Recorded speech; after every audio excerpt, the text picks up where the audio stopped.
সমালোচনা অলওয়েজ ভালো, কিন্তু কনস্ট্রাকটিভ সমালোচনা ভালো। আর এই এমন একটা সময় আমরা যাচ্ছি না জিও পলিটিক্যাল সিচুয়েশনে, যেখানে প্রাচ্যে যুদ্ধ লেগেছে, যেখান থেকে মেইন অয়েল আসে। ভারতে হু হু করে পেট্রোলের দাম বাড়ছে, ডিজেলের দাম বাড়ছে, অটোমেটিক্যালি আমাদের মুদ্রাস্ফীতিও বাড়বে এবং কিছুদিনের মধ্যেই ভারত ইকোনমিক্যাল ক্রাইসিসে পড়তে পারে, যদিও যথাসাধ্য চেষ্টা করা হচ্ছে যাতে এটা না পড়া হয়। এ ব্যাপারে আমার সাথে আমার ভাই আছে, ও ইউকেতে সেটেলড। ইউকেতে তোমাদের এমনি ক্রুড মানে অয়েলের কিরকম দাম, কত বেড়েছে লাস্ট 2 ইয়ার্সে? অনেকটাই বেড়েছে। রিসেন্ট যেরকম ইন্ডিয়াতে যেই পার্সেন্টেজে ক্রুড অয়েলের প্রাইস বাড়ছে, ইউকেতেও সেই পরিমাণেই বাড়ছে। লাস্ট যবে থেকে ইরানের যুদ্ধ শুরু হয়েছে তবে থেকেই বাড়ছে, এবং সেটা নিয়েও অয়েলের একটা ক্রাইসিস। আর এমনি সোসাইটিতেও একটা আর কি টেনশন যে অয়েল ক্রাইসিসের জন্য ওভারঅল এখনো যদিও লোকাল মানে হাউসহোল্ড জিনিসপত্রের মধ্যে এতটাও এফেক্ট আসেনি, বাট একটা টেনশন রয়েছে পুরো এনভায়রনমেন্টে যে এটা ইমিডিয়েটলি কিছু কয়েক মাসের মধ্যে এফেক্ট করবে, তখন ওটা একটা বড় আকারে ক্রাইসিসের শেপ নিতে পারে। এই একটা সাধারণ লোকের মধ্যে একটা বড় টেনশন রয়েছে যে এটা খুব বড় আকারে একটা ক্রাইসিস নিতে পারে। ইউকেতে রিসেন্টলি ডিজেলের পেট্রোলের দাম কত পার্সেন্টেজ বেড়েছে compare to last year? Percentage last year থেকে প্রায় 20%-এর ওপর বেড়েছে। আর যেটা লাস্ট হয়েছিল আমার মনে আছে খালি প্যান্ডেমিকের সময়, হ্যাঁ এইরকম হারে আর কি পেট্রোল আর ডিজেলের দাম বাড়ে। তারপরে অনেকটা পড়ে গিয়েছিল, বাট এখন রিসেন্টলি আবার 20-25%-এর মতন বেড়েছে।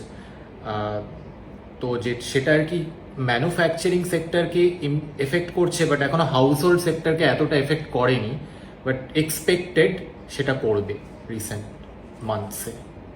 নাম্বার 2 হচ্ছে মুদ্রাস্ফীতি, মানে সাধারণ জিনিসের দাম কিরকম বেড়েছে? তুমি তো অনেকদিন ধরে আছো। সেটা সত্যি মানে চোখে পড়বার মতো। আমি গত 3 বছরের ইনফ্লেশন যদি দেখি, তার মধ্যে অনেকগুলো কারণ আছে অবশ্য। খালি ওয়ার এবং অয়েল ক্রাইসিসটা তো রিসেন্ট কারণ, তার আগে ইউকেতে অনেক কারণ ছিল। একটা বড় কারণ হচ্ছে যে ইউকে ব্রেক্সিটের মধ্যে দিয়ে গেছে। তাতে কি হয়েছে যে ওদের যে ইনার সার্কেলে ইউর সঙ্গে যত ওপেন ব্যবসাটা ছিল সেটা অনেকভাবেই এফেক্টেড হয়েছে, অনেক ব্যবসার সেক্টর অনেকভাবেই এফেক্টেড হয়েছে। তার মধ্যে তো বছরখানেক আগে ট্রাম্প এত রকমের ট্যাক্সেস অ্যাপ্লাই করার পর সেটাও এফেক্ট হয়েছে আমেরিকার সঙ্গে। তো সব কিছু মিলিয়ে আর অনেকগুলো ব্যাকগ্রাউন্ড স্টোরিজ আছে, অনেকগুলো ব্যাকগ্রাউন্ড রিজনস আছে। গত 3 বছরে হাউস হোল্ড জিনিসপত্রের দাম কিছু না হোক প্রায় ডাবল হয়ে গেছে। অনেক অনেক আর্টিকেলস আছে যেটা আমরা প্রতিদিন ব্যবহার করি, ডাবল হয়ে গেছে গত 3 বছরের মধ্যে প্রাইস। আর সেটা চোখে দেখা যায়।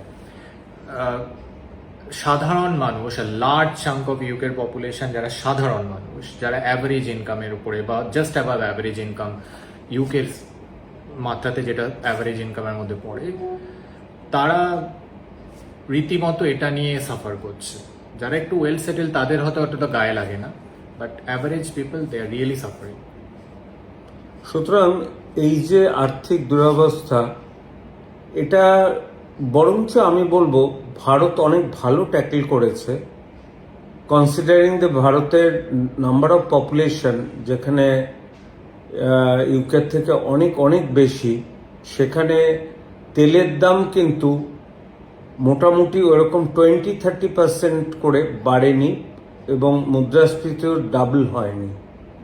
দ্বিতীয় আরেকটা কথা আমি বলতে চাই, এখানকার একটা বার্নিং ইস্যু রিগার্ডিং হকার। আমার যতদূর ধারণা, ইউকেতে যে হকার সিস্টেমটা, তারা একটা ঠেলা নিয়ে যায়, ঠেলার উপরে তার ধরো ফল থাকে, সেটা কোনো একটা পার্মানেন্ট স্ট্রাকচার নয়, সেটা নিয়ে সে ফেরি করে এবং তারপরে সেটা রাতে নিয়ে চলে যায়। সেটা ফ্যাক্ট ওখানে অনেক ধরনের বিজনেস আছে যেটা এইভাবে চলে। আর তারা ঘুরতে ঘুরতে এক একটা জায়গায় দাঁড়িয়ে ওখানে জিনিস বিক্রি করতে করতে যায়। স্পেশালি সামারে এই জিনিসটা খুব দেখা যায়, যেরকম আইসক্রিম ব্যবসায়ীরা তারা কিন্তু এইভাবেই ব্যবসা করে। সামার সিজনটাতে তাদের আইসক্রিম ভ্যান্স থাকে, তারা লোক্যালিটি টু লোক্যালিটি ঘুরে ঘুরে আইসক্রিম বিক্রি করে। সেই রকমই অন্য ধরনের জিনিস আছে যে যে জিনিসগুলো আর কি সেই ধরনের হকাররাও আর কি লোক্যালিটি বেসিসে ঘুরে ঘুরে আর কি জিনিস বিক্রি করে। এটা ফ্যাক্ট। আর তাদের উপরে কোনো রেস্ট্রিকশন নেই, তাদের কোনো একটা ল মেনে চলতে হবে যে তারা একটা এরিয়াতেই কনফাইন, এরকম কোনো ব্যাপার নেই। তারা যেখানে গিয়ে কাজ করতে চায় করতে পারে। আর তাদের একটা থাকার জায়গা নির্দিষ্ট তো গভর্নমেন্ট করে দিয়েছে। সেটা আমি বলতে পারবো না, তবে তাদের যারা যদি চায় একটা জায়গায় থেকে ব্যবসা করতে, সেটার ব্যবস্থা কিন্তু আছে যে তারা একটা জায়গায় থেকে ব্যবসা করতে পারবে, তাদের একটা স্পট থাকবে, সেখানে একটা স্টল দিতে পারবে। কিন্তু সেটা নিশ্চয়ই রাস্তায় পথচারীদের বা রাস্তায় গাড়ি ঘোড়া অবস্ট্রাকশন করে তো নিশ্চয়ই না, নয়। সেটা কখনোই পসিবল না। সেটা এমন একটা জায়গায় হবে যেটা হয়তো মেন রাস্তার সঙ্গে যোগাযোগ থাকবে, যাতে লোকজন আসতে পারে, বাট সেখান দিয়ে কখনো সেটা কোনো বেসিক বিজনেসকে এফেক্ট করবে না। অন্য কোনো যারা ওখানে আশেপাশে লোকজন থাকে তাদের কখনো এফেক্ট করবে না। এইগুলো ম্যান্ডেটরি ক্রাইটেরিয়া।